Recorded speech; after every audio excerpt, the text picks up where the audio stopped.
Баш убаво да се биде века и да се зборува на ваков начин. Иако, како што кажа пастор Илија, дека јас сум тука, и некој дори веќе Зоран, кај си ти, ја викам, тука сум, дека па те немам видено, па навратно сум невидлив, чим се не си ме видел. Така да, некои луѓе го Исус беше до нив, ама не го гледа, така да, али многу е важно за нас како верници да знаеме што правиме, или по да кажам, што се случува околу нас, или најдобро да кажам врз нас. И најверојатно оваа вечер ќе ви зборувам за нешто што јас верувам навистина е добро да се слушне, добро е да се размислува за тоа и ја верувам дека како што кажавме ќе ве предизвика, или барем мене ме предизвика такво нешто. Ќе гледам да зборувам некои се 30 минути, затоа што може ќе видиме на крајот како ќе испаде, ќе видиме.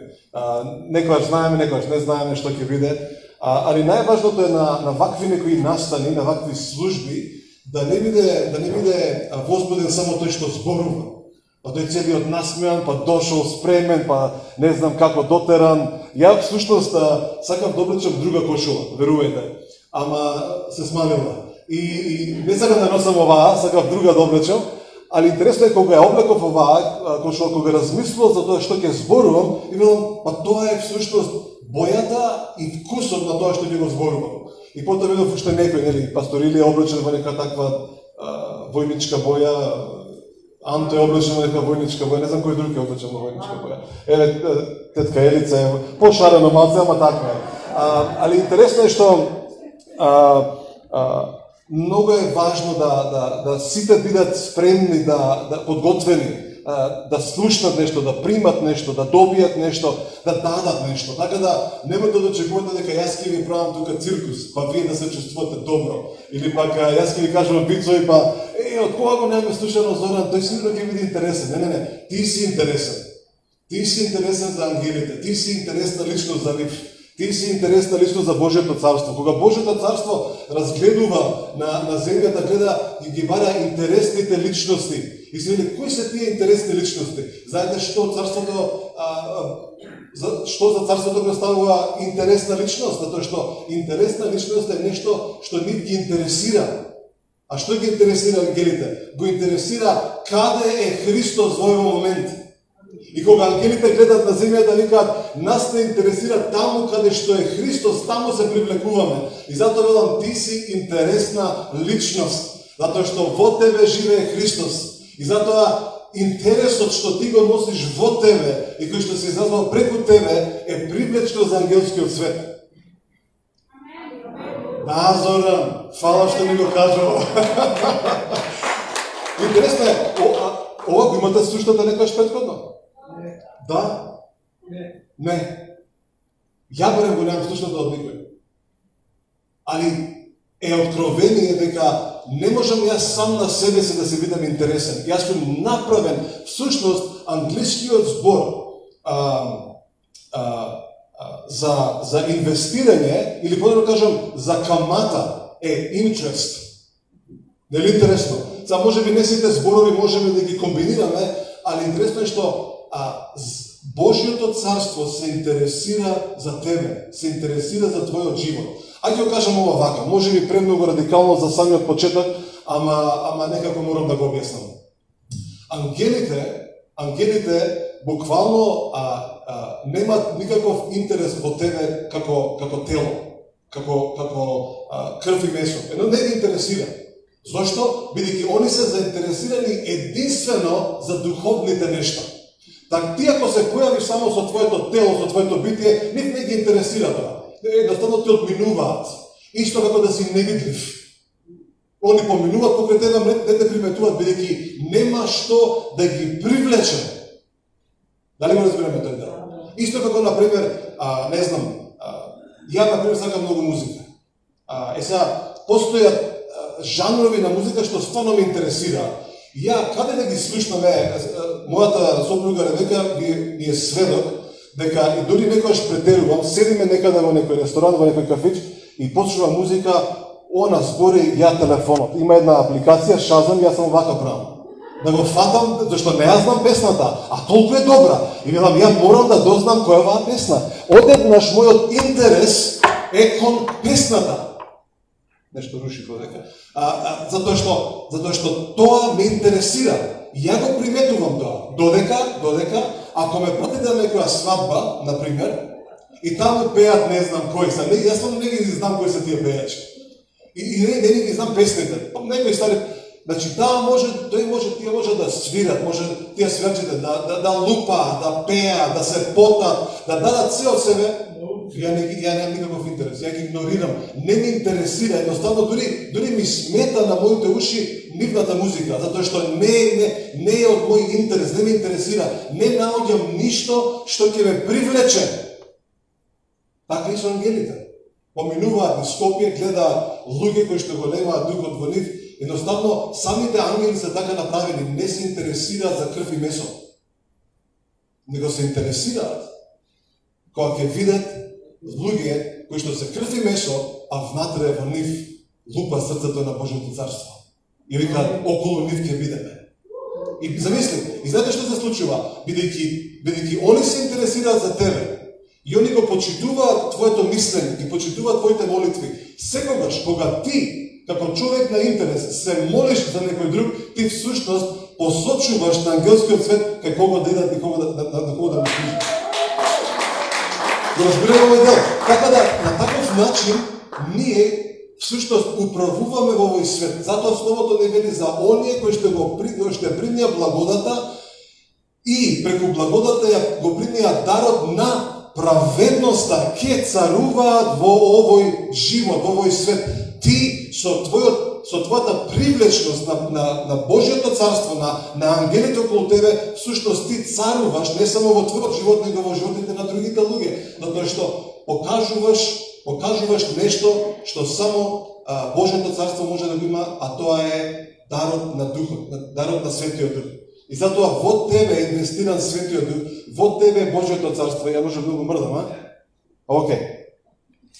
Ке ме слушаат тие што не ме гледаат, што да и невидлив стана човекот. Не се смеете на ништо. Како исто што им кажа, вие ни на ова не плачете, на ова не се смеете. Што да ви направиме? Така да, многу е важно да знаеш кој си, да знаеш што живее во тебе и зошто ти се случуваат одредени работи. Знаете, некој кажа, христијанството е досадно. Некој кажа такво нешто, христијанството е досадно. И имаше многу интересна слика, значи слика и изјава, христијанството е многу досадно. И на сликата имаше еден телевизор кој што е исклучен од струја. Значи кабелот исклучен од струја. И вели, и телевизијата е досадна, ако е исклучена. Ако нема струја, ако нема слика. Нели, порано нас не малтретира, ни го береа паметот, барам како мали деца више не прават такво нешто. Се сеќавате, вие малку постарите се сеќавате, кој ќе стави интермецо. И ние булиме у телевизорот, сад, време, чутиме сите, седиме сите, цела фамилија и гледаме. Зашто не знаеш кога ќе почне. Така да, телевизијата е досадна ако е исклучена. Така е христијанството. Христијанскиот израз во твојот живот може да биде многу досаден, ако не си вклучен во случувањата на тоа што царството го прави во твојот живот. Ако ги игнорираш, ако се плашиш од нив, ако не ги вклучуваш во твојот живот, тоа што ќе биде досадно. Тоа што црквата ќе ти биде досадна. Тогаш се што ќе прочиташ ќе ти биде досадно, тоа што Библијата ќе ти биде досадна. Ти кажеш, што имам ја да читам од оваа Библија, досадна е. Али, ако му дозволиш на Светиот Дух да ги осветли работите околу тебе, да ти ги покажува нештата околу тебе, ќе сватиш дека христијанскиот живот е најдоброто нешто што постои. Првата песна што ја пеевме, јас сум кажал многу пати дека за мене најлоша работа е да бидам на славење. Зошто? Ми ги пореметува сите проповеди. Одеднаш првата песна 2 проповеди, втората песна уште 2 проповеди, третата песна уште 3 проповеди. А и четвртата што сме спремила дома. Не, супер е славењето, сакам да кажам, таква инспирација има кога пееме. И кога пеевме, како пеевме? Јас се радувам што спасен сум. И ако не бев спасен, кујзне кали, како беше, кали ке бев, така. Ја некојаш замислувам, некојаш. Не сакам да го замислам тие темни мисли. И си викам, можам само да замислам, а не сакам да замислам, каде ли ке бев ако не бев со Христос. Страшно. Некојаш ми текнува и после негде на пола пати кога врати се назад, да не мислиме на тие работи. Затоа што е страшно. Јас се плашам од таа мисла. Затоа што не сакам да размислувам каде ли ќе бев ако не бев во Христос. Не сакам да размислувам каде ли ќе бев ако христијанството не постоеше. Ако Христос не постоеше, ако црквата не постоеше. Дори како спасен човек, каде ли ќе беше ти, какви ли глупости ќе направеше ако не постоеше црквата? Да те заштити, да те уготви и да те промовира, да кажам, да те испрати во тој живот во кој што живееш. Ја не знам како е за вас. За мене лично не постои ниедно подобро место на земјата освен црквата. Не постои. Верувајте дека и затоа мојот живот го трошам за тоа. Моите денови ги трошам да црквите стануваат посилни, да црквите стануваат поефективни, да црквите стануваат не само поинтересни, него да бидат мета на интерес на луѓето, за да бидат привлечни од другите луѓе, не заради песните што ги пееме, не заради местото кај што се собираме, него заради концентрацијата на Божјото царство, која што е видлива за оние кои што имаат очи да гледаат.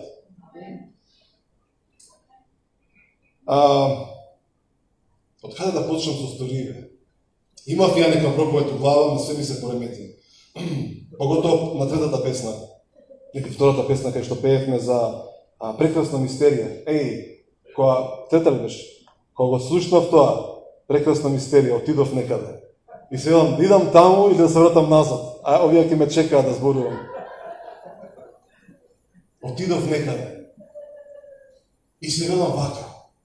Каква прекрасна мистерија е Христос, а каква прекрасна мистерија си и ти. Каква чудесна мистерија си ти.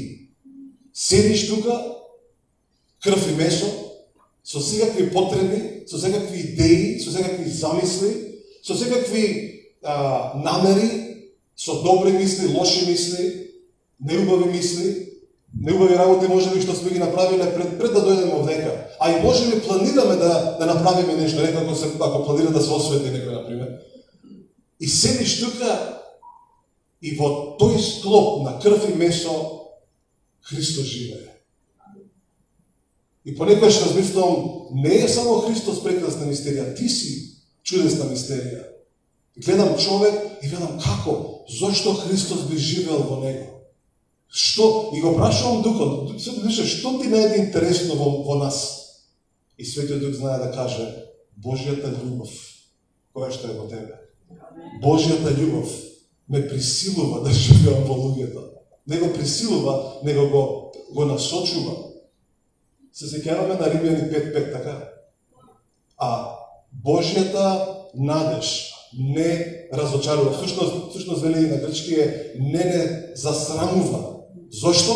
Затоа што кога Божјата љубов беше излеана во нас, или да кажам, кога Светиот Дух дојде во нас, Божјата љубов беше излеана во нашите срца. Интересно е што љубовта на Бог е мамецот, или да кажам, причината зошто Светиот Дух би живеел во едно тело кое што се распаѓа во еден момент. Не знам дали вие размислувате за такви работи, ја многу размислувам за такви работи. Зошто Светиот Дух би одбрал да живее во нешто распадливо? Самиот тој нераспадлив вечен и одлучува да живее во нешто распадливо, а тоа што Божјата љубов е веќе излеана во нашите срца. И Божјата љубов е единствената мерна единица во која што Светиот Дух се наоѓа себе си да се изразува. И таа љубов живее во тебе. И затоа ти си чудесна мистерија за мене. Не е само Христос. Христос е прекрасна мистерија. Ти си ми чудесна. Те чудам на секоја. И секам, како бе реши ти да живееш во мој? Колко така? Ај, за мене разбирам. Не ли? Сваќам. До некаде, да. За другите. И упорно живее таму. Не си оди. И вели таму ќе бидам до крај веков. Тоа е чудесна мистерија. Така да размислуваш за себе си, ти си чудесна мистерија. Во тебе живее нераспадливиот, вечниот. И затоа е многу важно. Видите, ова беше пораката. Ќе заборев за момент што требаше да зборам. Ќе изумив. Не се откажувај само, нема да велиш, леле, Зоран, ќе издржам некако овој период, ќе издржам некако и нема да се откажам, овој период нема да се откажам од Христос. Така, нема да се откажам од намерите, нема да се откажам. И тоа наведено звучи добро. Нели, некој е ревносен или да кажам спремен да не се откажува, да не се досува, да не пропаѓа во своите мисли. Ама тоа е само дел, тоа е само делумна одлука. Ја би рекол вака, нашата одлука мора да биде, јас никогаш нема да се откажам од Христос. Независно која ситуација, независно тоа дали е 1 година криза, дали е 5 години криза, дали е 50 години криза, дали е 100 години криза, јас нема да се откажам од Христос. Дали го разбираме овој дел? Важноста на оваа реченица е многу битна за тебе и за мене. Затоа што ако ти размислуваш, окей, ајде, сега нема да се откажам. Тоа значи во твојот живот дека ако дојдат полоши работи, можеби ќе се откажеш. Можеби ќе кажеш, па христијанството е досадно. Дај да си терам ја по моје. Дај јас на мој начин да ги барам работите. Дај јас на мој начин да ги туркам нештата. Не се откажувај никогаш од Христос. Всушност, верата што е ставена во тебе е двигателот кој што не ти дава да се откажуваш. Дали го разбираме тој дел? Значи, љубовта е условот што Светиот Дух живее во тебе. Ова е грубо кажано, ама е така го формулирам. Али причината зашто ти не можеш да се откажеш од христијанството е верата. Верата ти дава, не те остава на мира. Дали разбираме дека верата не те остава на мира? Не мислиме дека верата е нешто, ова е многу нежно. Не, верата не е нежна. Верата е силна. Верата е могина. Верата е продира. Верата менува, верата крши. Верата придвижува планини. Верата не е нешто нежно. Немојте да мешате баби и жаби. Верата е нешто многу силно. Верата е таков двигател што ако само се ослониш, само се кој македонски збор? Подпреш. Ако се подпреш само на нејзе, ќе те однесе некаде каде што не, кога ќе погледнеш кај си, нема да знаеш како да се вратиш назад. Всушност, мнозина бивајќи само вера, не разберејќи колку е силна верата, летаат нагоре и летаат многу далеку и одеднаш се наоѓаат себе си високо во воздухот, не знаеш што да прават и бум! Паѓа. Затоа ние проповедаме за благодат. Затоа што дури ако паднеш, благодата ќе те задржи. Ти никогаш не можеш да паднеш од верата. Не сакам да кажам, верата е силен двигател. Силна е верата. Силна субстанца. Ти овозможува да гледаш тоа што другите не го гледаат. Евреи 11 глава 13 стих за хероите на верата и вели они ги видува ветувањата. Како ги видува? Преку очите на верата. Ние како ги гледаме духовните работи? Преку вера разбираме. Преку вера ги гледаме нештата. Како јас гледам визии, како јас гледам работи врз луѓе? Преку вера. Верата е двигател, верата е силната субстанца која што ти дозволува да гледаш нешто што никој друг не може да го види. Пред многу години, се сеќавам кога проповедав многу често, и го користам дури стихот, истиот тој стих во Евреи 11 глава 3 стих, што вели дека преку вера разбираме дека видливите работи произлегуваат од невидливите. Така, значи, видливото, ова, се што е видливо, произлегува од невидливото. Така, ја често знаев да проповедам за Божјото царство дека е невидливо. И знаев да кажам и невидливото Божјо царство, и невидливото ова, и невидливото ова. И јас се сеќавам. Излегував, не знам дали беше од овдека или од Даре Чампас. Излегувам надвор целиот радосен, исполнен, каква убава проповед направи, каква духовна проповед, па зборувам за видливо, па за невидливо, па некој си кажа, как да гледаме сега, натаму или на... Знаете, интересно е, се чувствуваш многу силен. И одеднаш Светиот Дух ми прозборе и ми вели, Зоран, зошто зборуваш за Божјото царство дека е невидливо? И ја како паметен проповедник, одма цак стихот. И велам, па невидливо е. И знаете што ми прозбори Светиот Дух? Значи не е точно. Божјото царство е многу видливо за оние кои што имаат очи дадени од Духот да го гледаат. Тоа не е невидливо, тоа е многу видливо, тоа е многу присутно околу нас. Божјото царство не е невидлива сила, тоа не е невидливо место, тоа е многу видливо и многу присутно во нашите животи. Толку присутно, што заради Божјото царство во нас, ангелите биваат привлечени околу нас. Заради Божјото царство во нас, праведноста, мирот и радоста живеат во нас преку Светиот Дух. Тоа е Божјото царство. И затоа ние немаме никаква причина. Всушност имаме сите причини да никогаш не се откажеме, да никогаш не се натажиме, да никогаш не се нажалиме и да кажеме, не колку е тежок овој живот. Не е тежок. Животот не е тежок. Луѓето околу тебе прават да се случуваат можеби тешки работи. Животот што е? Животот е дар од Таткото на небесата. И само така можеш да размислуваш за него. Јаков 1 глава 17 стих. Секој добар и совршен дар доаѓаат од озгора, од Таткото на светлините во кој што нема сенка на промена. Животот е совршен добар дар од Бог. Дела апостолски, каде беше тоа Дела апостолски? Дела апостолски 14 глава 26 стих. Таму некаде.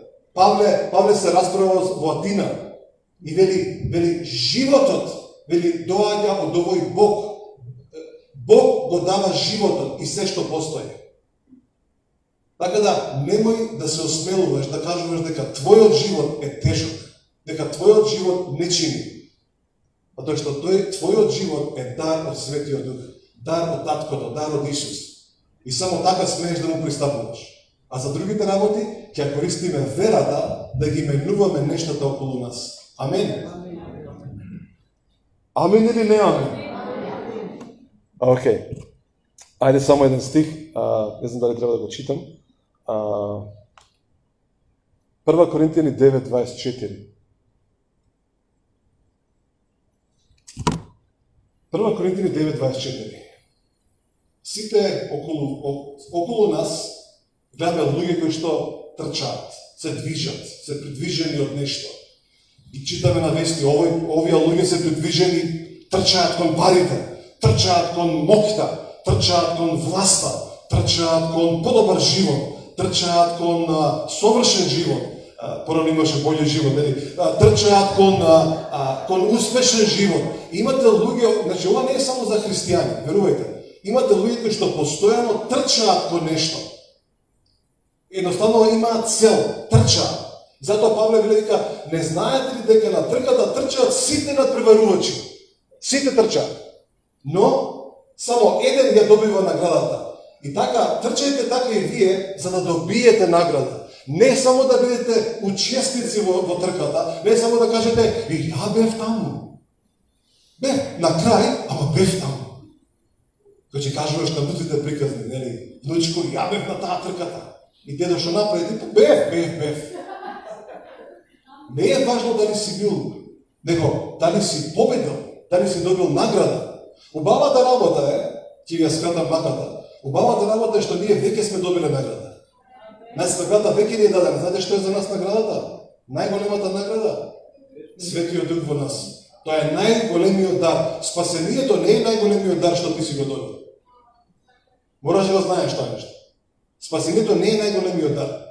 Најголемиот дар е Светиот Дух, кој што ти помага да го живееш спасението.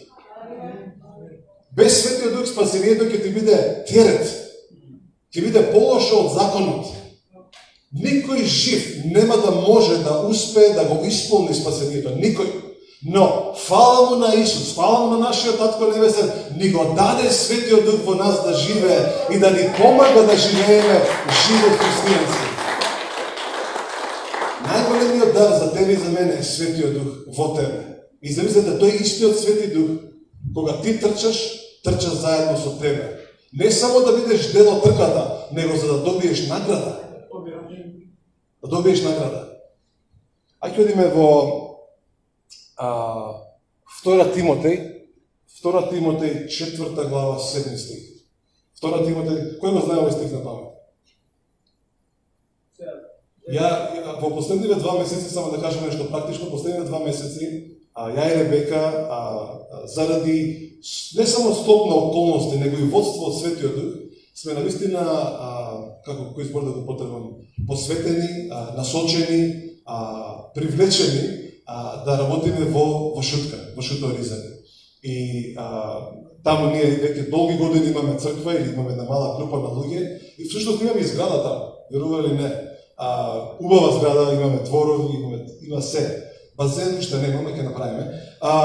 Така да таму сме насочени и таму вложуваме. Така да ако речете кај е Зоран или дека кај се наоѓа, за нас Христијански центар 490 е нашата црква. Ако мене не беше кај идеш ти у црква, идам таму, у Сити Хол. Ја мисля дека кога гледат, вика мисля дека црква се вика Сити Хол, најверојатно. Затоа тука им пречам. За нас, како семејство, Христијански центар 490 е нашата локална црква или нашата црква каде што ние наоѓаме место или наоѓаме идентитет или да кажам се наоѓаме себе си. Но во овие моменти ние веруваме дека сме насочени да помагаме повеќе таму или да кажам со поголем интензитет, бидејќи со вас се занимававме 8-10 години, доста ви на вас. Сега некои други малку да им даваме. Али само тоа да го знаете, бидејќи некој ќе каже, кај се они, ние сме тука, не сме заборавили на вас, не се надевам вие не сте заборавили на нас, али сега да кажам, постојат моменти каде што Светиот Дух те насочува и те води да правиш нешто што може би претходно не си го замислувал, или пак не си планирал, или пак може би си знаел, но не си сакал да го направиш тоа, наверојатно таков дел има, и сега сме таму, помагаме со цел да едноставно веруваме дека таму сме насочени. Така да го разбираме овој дел. Да, не. Така да, еве го Павле, вели, зашто јас веќе се излеав и времето на моето завенување настапи. И 7 стих, видете што вика. Значи, знае дека е веќе крајот на неговиот земен живот. И вели, јас, се што имав, се што поседував, го вложив, го инвестирав во животот, или подобро кажам, во верата, која што ми беше мојот двигател во животот. И вели, ја издвојував добрата борба, го завршив патот и ја запазив верата. Што значи да ја запазиш верата? Да ја запазиш верата не значи тоа само да кажеш, да останав до крај христијани. Не, верата е двигател и мораш да следиш каде ќе те води. Верата е двигател и верата нема да те чека тебе.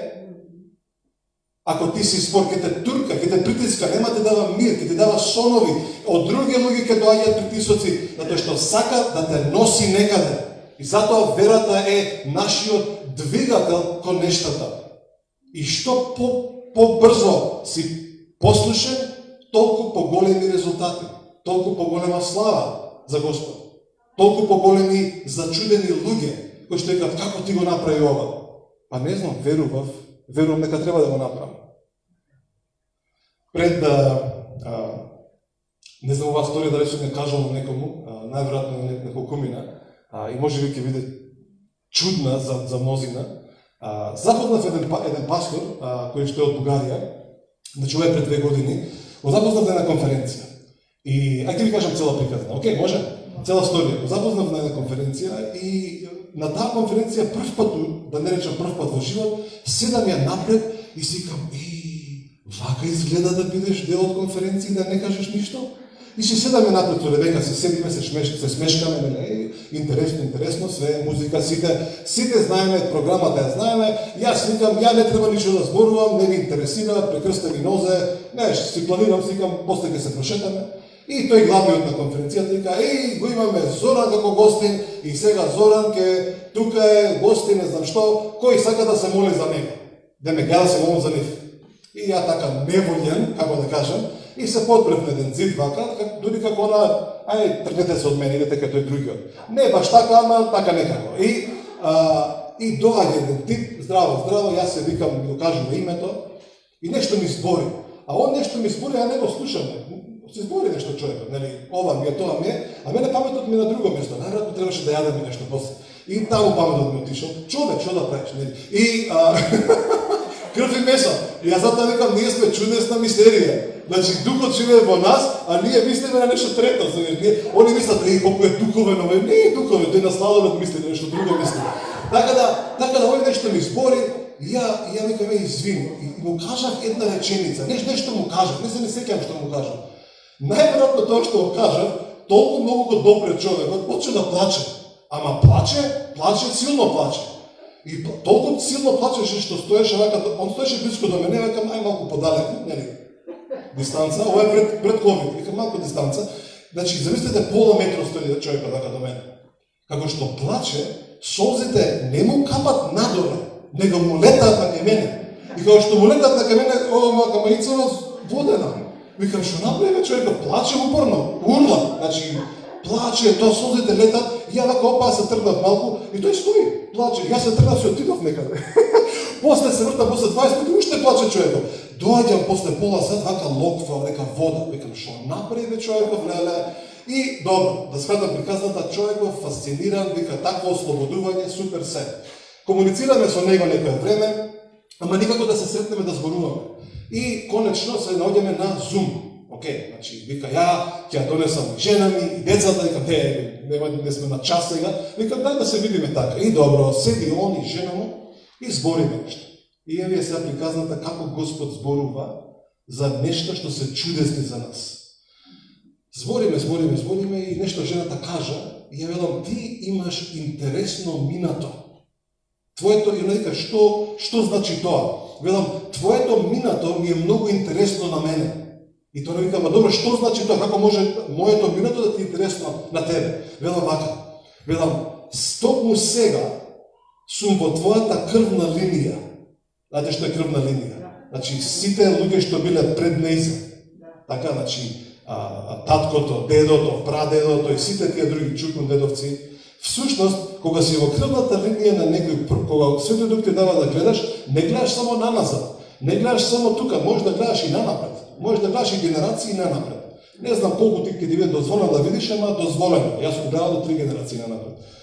И велам, сега сум 150 години во твојата крвна линија. И го гледам Светиот, да го гледам Божјото царство, допира некој во твојата крвна линија, овој човек се спасува, станува радикален за Исус, почнува да пее, почнува да проповеда, всушност е толку силно, што го гледам, сега сум 150 години наназад, и човекот стои пред мене, и го гледам како се моли, и ова е неговата молитва.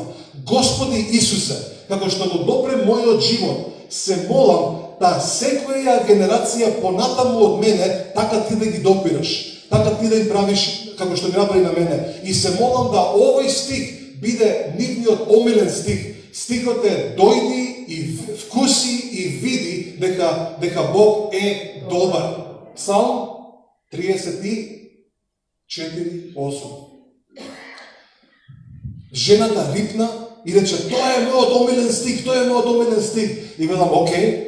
И вели вака, јас сум единствената, да не речем радикална личност во моето семејство. Рече, мене Светиот Дух ме добре, ме спаси, ме смени. Вели вака, моите родители не беа верници. Беа некоја мешавина, некои комунисти, некои нешто православни, но вели не беа радикални за Исус. Вели, мојот дедо беше верник, ама никогаш не се занимаваше ниту со Библијата, едноставно си веруваше така, плитко, некако далечно, некако само како за него. Но вели, мојот прапрадедо, знаеме за него, дека Светиот Дух го има допрено, и така тој станал толку радикален за Исус, што станал дел од хорот, кај што пееле песни и почнал да проповеда, всушност мислам дека кажа дека и книга има напишено за него, и вели, знаеш ли кога се случило ова? И велам, кажи ми, точно пред 150 години. Пред точно 150 години ова се има случило на мојот прадеда. И жената, тоест двајцата запрепастени, викам, леле, Зоран, ти колку си, како не знам колку, многу си прецизен. И викам, слушай, Светиот Дух не го зборува ова, за да покаже колку јас гледам и колку јас прецизно ги опишувам работите. Него Светиот Дух ти дава лекција и ти кажува како што можев да го допрам твојот прапрадедо, како што те доправ тебе, така можам да ги допрам и да ги сменам твоите деца, твоите внуци и сите други што ќе дојдат. Дали го разбираме овој дел? Тоа е убавината на верата, што не те остава да мислиш само на себе, него ти дозволува да мислиш и да размислуваш, како што кажавме претходно, за сите други кои што доаѓаат. Тоа е убавината на твојата. Затоа убавината на верата. Затоа христијанството не е досадно. Христијанството е прекрасно. Вчера, ова е најсвежа сторија што можам да ви кажам, никога не ја кажам. Вчера разговарам со една личност во Америка. Всушност затоа ми ги блокирам телефонот. Направив толкава голема сметка што ми го блокирале телефонот. Мислам дека ми го украл некој. И разговарам со неја и велам вака. Твоите предци доаѓаат од Англија. И велам пред 500 години дојдоа во Америка. И почнам да ја раскажувам детали за незиното минато. И велам пред 75 години овој дар на пророкување што ти денес како имаш беше врз твојата баба, која што не сакаше да го користи или го користеше многу малку. И велам тој се провлекува низ вените на вашето семејство. И жената почна да ми кажа, почна рече, во нашето семејство има толку заинтересирани за New Age, искусуваме секакви работи, се што се случува, гледаме нешта, но вели пред 5 години го запознав Христос. И одеднаш тој дар, што ти го нарекуваш пророкување, вели го разбрав. И вели од тогаш станав дел од црква и почнам да го употребувам на правилен начин. Замислете, Светиот Дух ти открива работи, не со цел да бидеш важен во очите на луѓето, него да им каже, јас ги познавам сите работи од твојот живот. Сите детали од твојот живот ги разбирам. Се знам за тебе. Знам и за тебе, знам и за таткото ти, знам и за мајка ти, знам и за баба ти, знам и за дедо ти, знам за сите претходно. И затоа многу често го слушам Светиот Дух, кај што вели на луѓето, и немој да даваш изговори на тоа, татко ми беше ваков, затоа сум ја таков. Дедо ми беше ваков, затоа ја така гледам на страна малце. И единствена причина зашто луѓето веруваат во генерацијски проклетства и всушност тие се видливи во многу семејства, во многу луѓе, верувате, ја не верувам во такво нешто, но се видливи. Некој ме прашуваше како може да не веруваш, а се случува. Велам, има причина зашто. Ако човек е во Христос и ако таквиот човек се посвети себе си да биде послушен на своите водачи, да биде послушен на својата црква, да биде послушен на Светиот Дух, да биде послушен на Христос, таквиот човек и да има некаква си бариера, Светиот Дух во тој ќе го смени. Но заради тврдоглавоста на мнозина христијани зборам, кои што не сакаат да примат, кои што не сакаат да научат, и одеднаш се појавуваат тие бариери, се појавуваат тие нуспојави што ги викаат, каде што точно гледаат дека нешто што се случувало пред 100 години, пред 200 години, се случува и во нивните животи. Пред некое време разговаравме нешто со Ребека и некако мислата од мене зборувавме за карактеристиките на културите. И велам интересно е што на Балканот, не кажам само Македонија, може кажам Македонија. Ајде, ќе осменам да не ме се најутите. Велам во Балканот луѓето не учат, не сакаат да научат затоа што се понизува, него учат од конфликти. Мора да има некој конфликт, мора да има некоја борба и тек после можеби ќе научат нешто. А колку е лесно само да кажеш научиме или поучиме. Ај само уште еден стих. 2 Тимотеј 2:2. Овој нема да го забравите. 2 Тимотеј 2:2. Павле вели вака, всушност првиот стих вели заради благодата што ми е дадена. Така ли? Вели вака, затоа ти чедо моје зајакнува во благодата која е во Христос Исус. И после вели вака, и она што го имаш слушнато од мене. Знаете ова што мене ми зборува? Тимотеј сакал да научи. Бил спремен да научи. Рекол, говори, Павле, те слушам. И се замислете да Тимотеј рекол, кој ќе го слуша Павле? Па тој нешто многу збори, па тој нема оса тој, нема усул, тој ќе збори 10 сати, кој ќе го слуша него? И им текнува на нив дека некој дете дори заспало, па паднало од тамо втори спат, трети спат. Ама Тимотеј бил спремен. Ке научам. Всушност, знаете што е најголемата борба во христијанството во Македонија? Знаете што е најголемата борба? Каде да се најдат луѓе што ќе сакаат да слушаат и да бидат послушни на тоа што го слушнат. Тоа е најголемата борба. Не само слушатели, него луѓе кои што ќе послушаат, кои што ќе кажат да, ќе слушам. И затоа вели, и она што го имаш слушнато од мене пред многу сведоци, довери го на доверливи луѓе. Ајде да ги најдеме тие доверливите луѓе, што сакаат да слушаат. Затоа што јас верувам дека кривицата не се наоѓа во Божјото царство, не се наоѓа во Светиот Дух, се наоѓа во нашите умови. Затоа што не веруваме на луѓето, не веруваме на водачите, не веруваме на старешините, не веруваме на црквата, затоа што сме изгорени од светот. А кој рече ти да бидеш според светот? Нели Павле рече, не се сообразувајте со начините на овој свет? Немојте. Туку преку обнова на умот, да можеме да сватиме или да вкусиме која е добрата совршена Божја волја за нас. Така да, мојот совет, моето охрабрување, не се откажувај. Не се откажувај од верата што ти е дадена. Не се откажувај од патот што ти е зацатан. Не се откажувај од пророштвата што ти биле дадени. Не се откажувај од стиховите што ги имаш внатре во тебе. Не се откажувај. Не се откажувај. Може да не се откажуваме? Ајде, ќе пробаме. Не само што ќе пробаме, него ќе тежнееме. Иако, всушност, ја верувам дека ако има нешто за кое што треба да размислуваш сега, во овој момент, за кое што треба да го одлучиш и да кажеш, ја нема да се откажам никогаш. Затоа што пред мене стои верата. Во мене е верата. Верата е двигателот на мојот живот. Јас стојам во благодата, јас стојам во Христос. Римјани 5 глава 2 стих. Стојам во таа благодат, но двигателот на нашиот живот е верата. И затоа без вера е многу тешко да се завршат работите што од тебе ти се дадени. Така да, се што ќе гледаш, гледај го преку призмата, преку очите на верата. Се што ќе посакаш, прави го преку верата. Зошто? Затоа што верата ќе те научи или ќе те одведе таму каде што умот не може да те одведе. И затоа не постои основа да ја и ти се жалиме и да кажеме овој живот е тежок живот. Не постои никаква основа. Всушност, моментот кој ќе кажеш ова е тежок живот, ти го навредуваш дарителот на животот. Го навредуваш тој кој што одлучил да живее во тебе, а тој е Светиот Дух. Светиот Дух живее во тебе и во мене.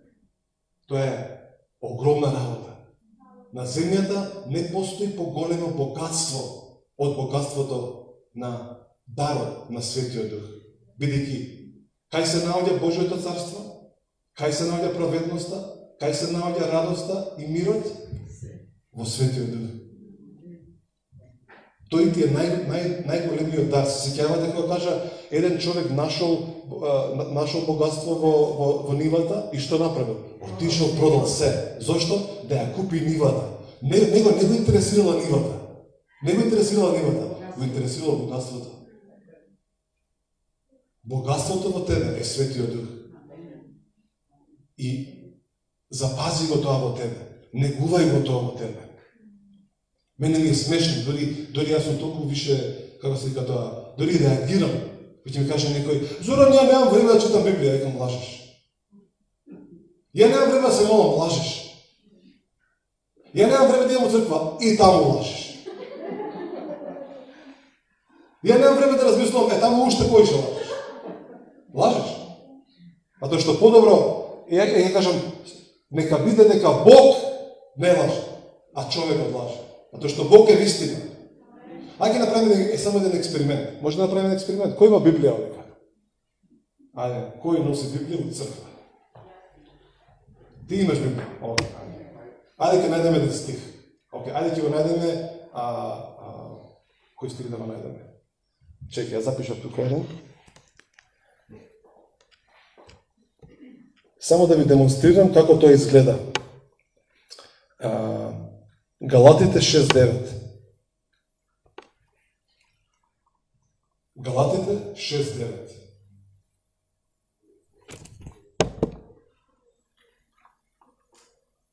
Само да ви демонстрирам како изгледа тоа, кога човек кажува нешто, а всушност е лага.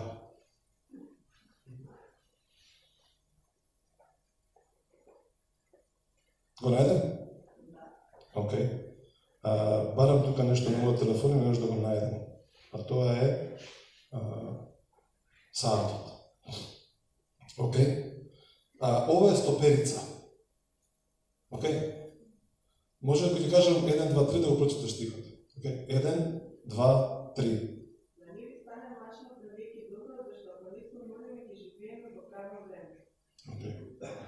Колку секунди помина? Чичко има? 6 секунди, 16 стотинки. Кажете ми, кој нема 6 секунди во овој ден? Да прочита еден стих.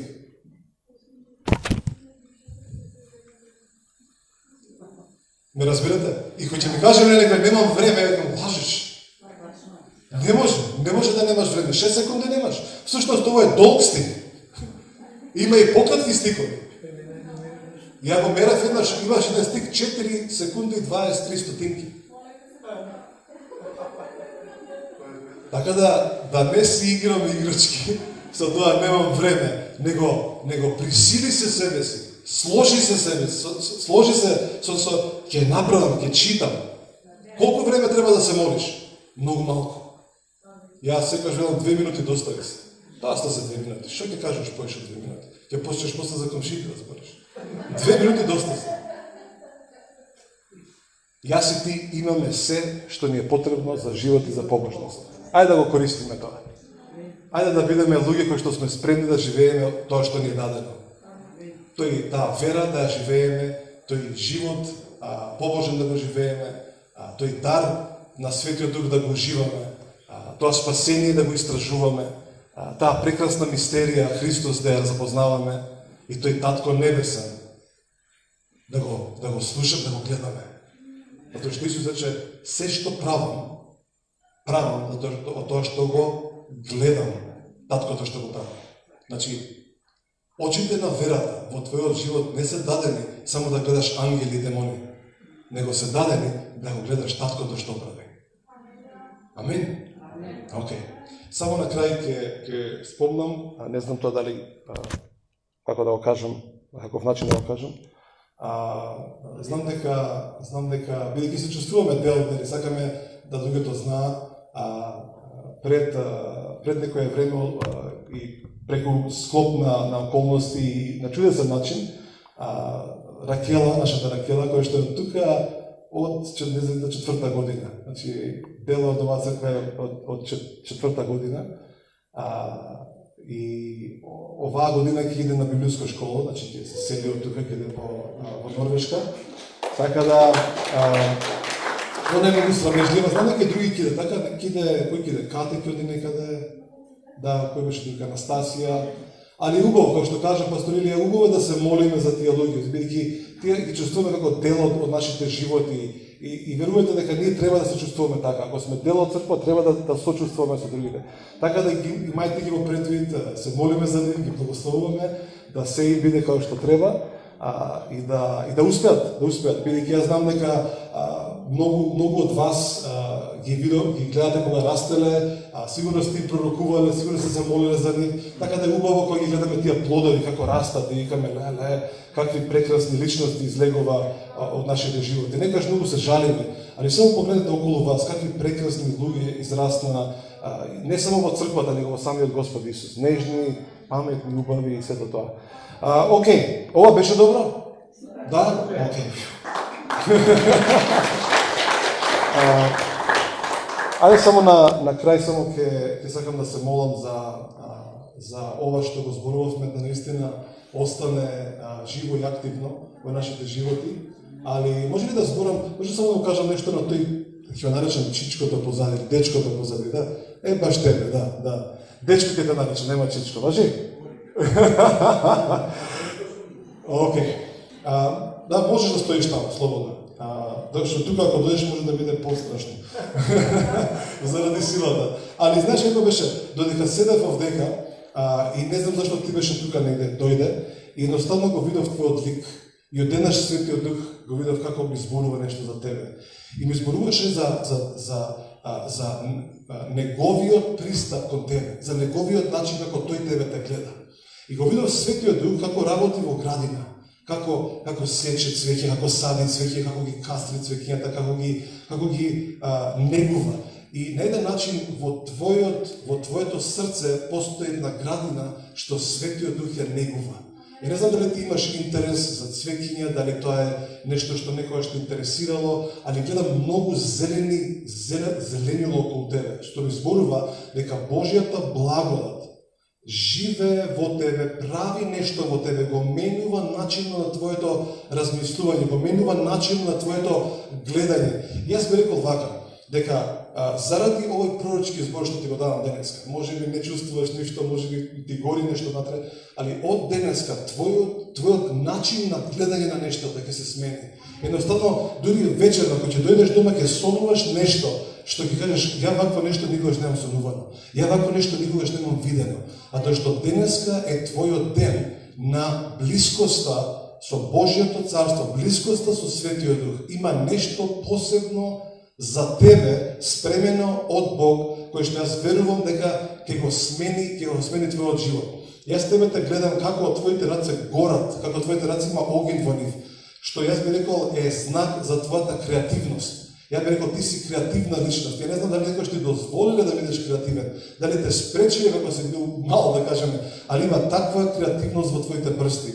Ја би рекол, ако земеш едно парче дрво, ти ќе го изделкаш, ќе го направиш добро. Ако земеш некоја боја, ќе нацрташ нешто, има една исконско уметничко срце внатре во тебе. Јас би рекол, дозволи си на себе си да изразуваш нешто што е веќе дадено, веќе е на небото и веќе е во тебе. Така да има огромно присуство на Светиот Дух, на ангелскиот свет околу тебе. Јас би рекол, слушај го ова, уште еднаш, затоа што јас верувам дека денеска за тебе е посебен ден, дека е специфичен ден за тебе денеска, запамти го овој ден. А тоа што има нешто што Светиот Дух го намери за тебе. И дури сега додека ти зборувам, гледам едноставно како surgeon, како хирург прави нешто во тебе, ги поправа нештата во твоето срце. Дури ако си имал некојаш и аномалии физички на твоето срце, едноставно ги допира сега. Буквално гледам натре сум во твоето срце, гледам како ги тие валс, и гледам како ги допира тие валвите. Едноставно не му дозволува на твоето срце да страда, твоето физичко срце, него му донесува исцеление во името на Исус. Амин. Амин. Прави, извини, како ти беше името? Томаш. Прави нешто смислово што ти го зборувам? Океј, добре, близко сме таму некаде. Добре, Светиот Дух. Да, добре, Господ. Ја верувам дека наистина, ќе кажам овака, ти си на добро место. Ти си на добро место. Не зборам само дека си добро место тука, него си на добро место во овој момент, во твојот живот. И дури да ми кажеш, да ми послушаш, да ми кажеш сите работи што се случуваат негативни, ја пак ќе кажам, ти си на добро место.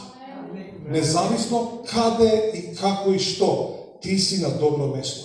А тоа што Духот живее во тебе, Духот овозможува, Светиот Дух овозможува да твоето место се нарекува благодат. Затоа велам, ти си на добро место, твоите нозе се вкотвени на добро место. Немој да го забораваш тоа. Може би ова збор за 90% од луѓето овдека. Ја би рекол 90% од вас, ако не и сите. Ти си на добро место, немој да го забораваш тоа. Ти си на добро, независно како, независно дури што твојот ум ти прави, ти си на добро место, бидејќи спасението ти е дадено на тебе, Светиот Дух живее во тебе. Ево, гледам радоста на Духот во ова место. Радоста на Светиот Дух во ова место. Амин. Ајде станеме заедно и се молиме, да.